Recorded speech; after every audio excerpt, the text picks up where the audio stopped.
Hi people, I have a Mark IV Ford Mondeo here that needs the headlight bulbs replaced. Once you pop the bonnet, you'll see that there are two screws that secure the headlight into its position. These screws are going to need to be removed. Now they are a Torx bit fitting, but they also have a flat groove, just so you can fit in a standard sort of flat screwdriver to remove these two screws. Once these two screws are loosened, you can see that the headlight is actually still sitting in place but quite loose. And we now need to remove it from some plastic clips and retainers that hold it in place. I would suggest you get a rag or a towel or something here, so when you do remove the headlight, you can sit it down somewhere soft without scratching it. Now we need to focus at that back end of the headlight and try and pull it forward. Now as it pulls forward, that clips out, and you can see that there's a section of the headlight that sits in behind the bumper bar. That's the next section, so we now pull it off to the side and the whole headlight assembly will come out. Now it'll still be wired in, so you don't have a lot of room to move it around. And this is why I suggested that you just grab a cloth or a towel, just so you can lay it back onto itself and sit it down without scratching the headlight. Now covering the globes inside the headlight is this plastic cover. It has two clips that need to be pressed down at the top of the cover here, and then it can just be hinged away. There's the bottom section where it will hinge from. It just peels away and then you've got access to the bulbs. This may have a bit of debris or dirt that's been collected in it. Sometimes there's bugs and things that find their way into the headlight. So looking in here, we have our two bulbs. There's the high beam and the low beam bulb. Looking at the low beam one first, to remove this you need just to squeeze that bottom clip and then pull it out. It now exposes the actual bulb itself.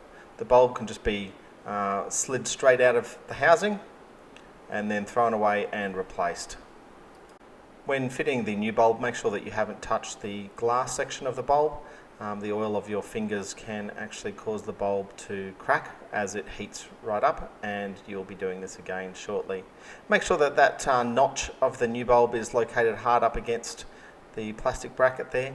Now when this was removed, it actually slid out on these two little slides on each side, so as we're putting it back in, we just need to make sure that we line it up on those little slides and press it back into place. You will feel that as you press it back in, it has a nice sort of solid click, letting you know that it's in place. The next bulb is exactly the same. It's a little bit harder to reach, and it is a different style of bulb. This is our high beam bulb here. Again, we're not going to touch the glass section when we put our new bulb back in.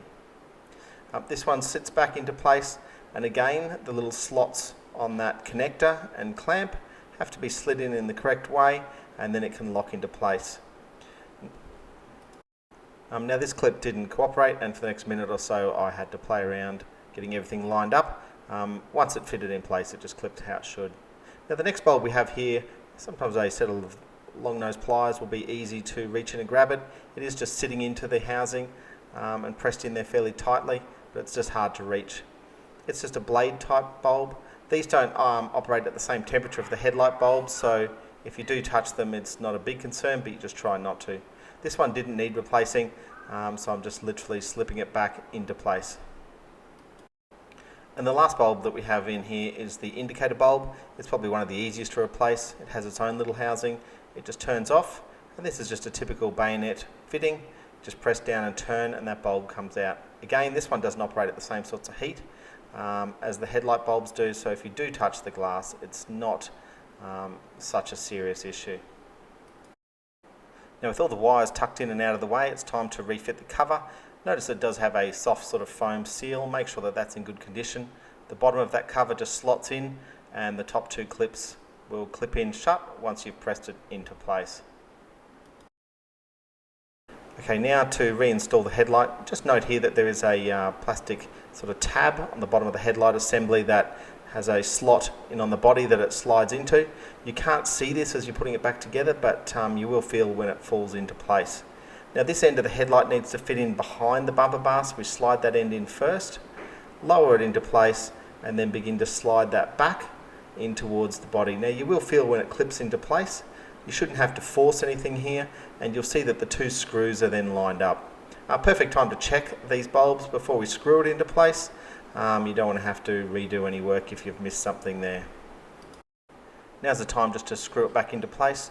Remember, it's just the two screws, this one at the top and the one in near the bumper bar. Make sure that we do these up firmly. Now, because the headlight can wiggle a little bit with these screws in place, just make sure that you have a nice sort of a panel gap and that it's sitting correctly before you tighten these fully down. I'd also suggest the very first time that you close the bonnet, once you put it back in, just go slowly just to make sure that the gap is nice and that there's nothing that's rubbing up against the bonnet and causing you any issues. Hey, now thanks for watching. As a favour to me, can you make sure you leave a comment or a question below? Make sure you've hit subscribe and do check out some of my other videos.